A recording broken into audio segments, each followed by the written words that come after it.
Welcome to மராதன்ஸ் kitchen. இப்போ நம்ம பார்க்க போகிறது பொரிச்ச குழம்பு. எல்லா காயும் போட்டு ஒரு முருங்கைக்காய், அதுக்கு தேவையான பொருட்களை பார்க்கலாம். ஒரு முருங்கைக்காய், அரை வாழைக்காய், 3 சேப்பக்கிழங்கு, 2 கத்திரிக்காய், 5 பீன்ஸ், ஒரு முள்ளங்கி. அவ்வளோதான் ஃப்ரெண்ட்ஸ். மீதி வேறு என்ன காயினாலும் போட்டுக்கலாம். கொத்தவரங்காய், அவரைக்காய். என்கிட்ட இன்றைக்கி இருக்கிறத இதை வச்சு தான் நான் செய்கிறேன்.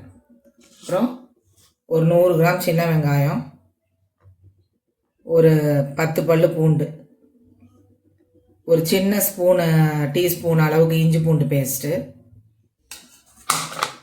3 தக்காளி கட் பண்ணி வச்சுருக்கேன், தேவைக்கேற்ப ஒரு பிடி கருவேப்பிலை, கொஞ்சம் ஒரு சின்ன எலுமிச்சை பழம் வர இல்லைங்களா, அது இந்த சைஸ் எலுமிச்சை பழத்தில் கொஞ்சம் புளி எடுத்து வச்சுருக்கேன், 3 ஸ்பூன் மிளகாய் பொடி, அரை ஸ்பூன் மஞ்சள் பொடி, தேவைக்கேற்ப கடுகு. இப்போ நம்ம ஸ்டவ் பற்ற வைக்கலாம் ஃப்ரெண்ட்ஸ்.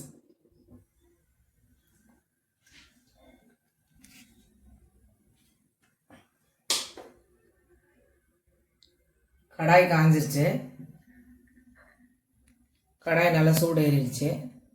இப்போ எண்ணெய் ஊற்றிக்கலாம். ஒரு 3 ஸ்பூன் எண்ணெய் ஊற்றிக்கோங்க, பெரிய ஸ்பூனில்.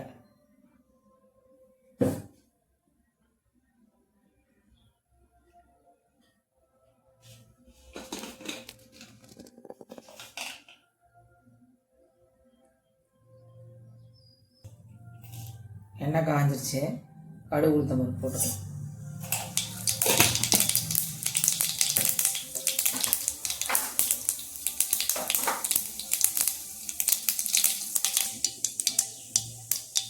கடுகு பொரிஞ்சிருச்சு.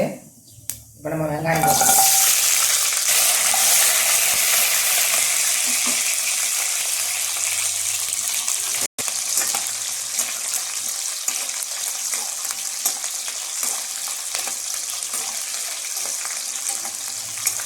இது ரொம்ப வதங்க வேண்டாம், முழுசாக தான் போடணும். சின்ன வெங்காயத்தை கட் பண்ணி போடாது.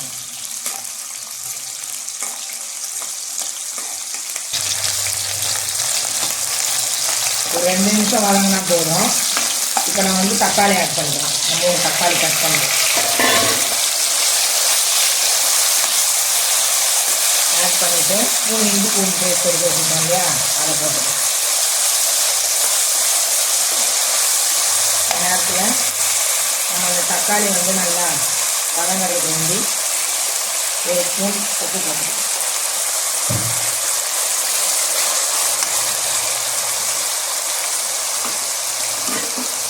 இப்போ கொஞ்சம் மூடி வச்சுக்கலாம். ஒரு 5 நிமிஷம் மூடி வச்சுக்கலாம். 5 நிமிஷம் ஆகிடுச்சு ஃப்ரெண்ட்ஸ். இப்போ நம்ம ஓப்பன் பண்ணி பார்க்கலாம். இப்போ அந்த தக்காளிலாம் நல்லா வதங்கிடுச்சு. இப்போ நம்ம வந்து இந்த காயை போட்டுடலாம்.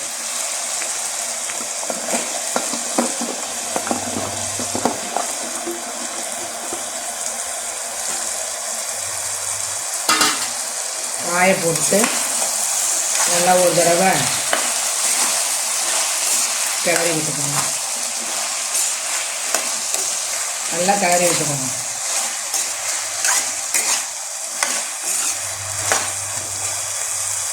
இப்போ நம்ம மஞ்சள் தூளும்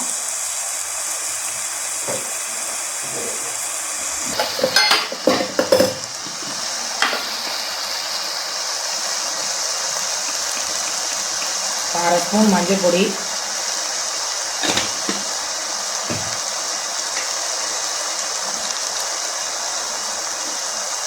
1.5 ஸ்பூன் மிளகாய் பொடி,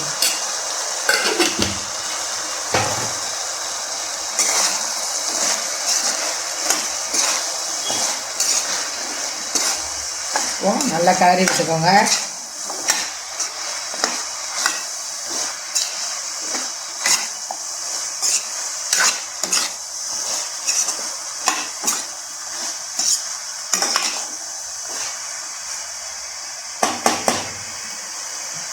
இப்போ நான் வந்து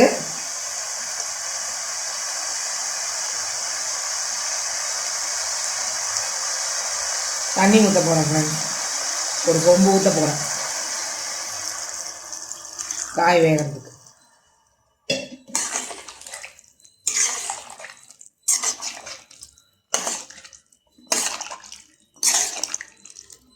இந்த நேரத்தில் நீங்கள் உப்பு பார்த்துக்கோங்க.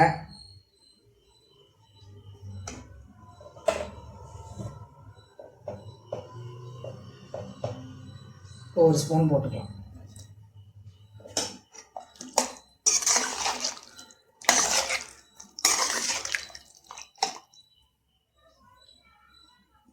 கரெக்டாக இருக்குது ஃப்ரெண்ட்ஸ். ஏற்கனவே ஒரு தக்காளி போடும் போது ஒரு 1/2 ஸ்பூன் போட்டேன். இப்போ ஒரு 1 ஸ்பூன் போட்டிருக்கேன். கரெக்டாக இருக்குது. இப்போ இன்னும் ஒரு 1/4 சொம்பு தண்ணி ஊற்ற போகிறேன்.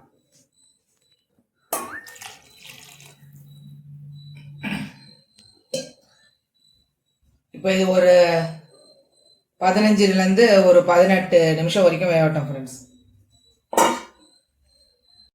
1 நிமிஷம் ஆயிடுச்சு ஃப்ரெண்ட்ஸ். இப்போ நம்ம ஓப்பன் பண்ணிவிட்டு எல்லா காயும் வெந்துருச்சு. எல்லா காயும் நல்லா வெந்துருச்சு. இப்போ நம்ம வந்து கொஞ்சமாக அந்த புளி சொன்னாங்களா அதை கொஞ்சம் ஊற்றிக்கணும். போட்டு இந்த கருவேப்பிலை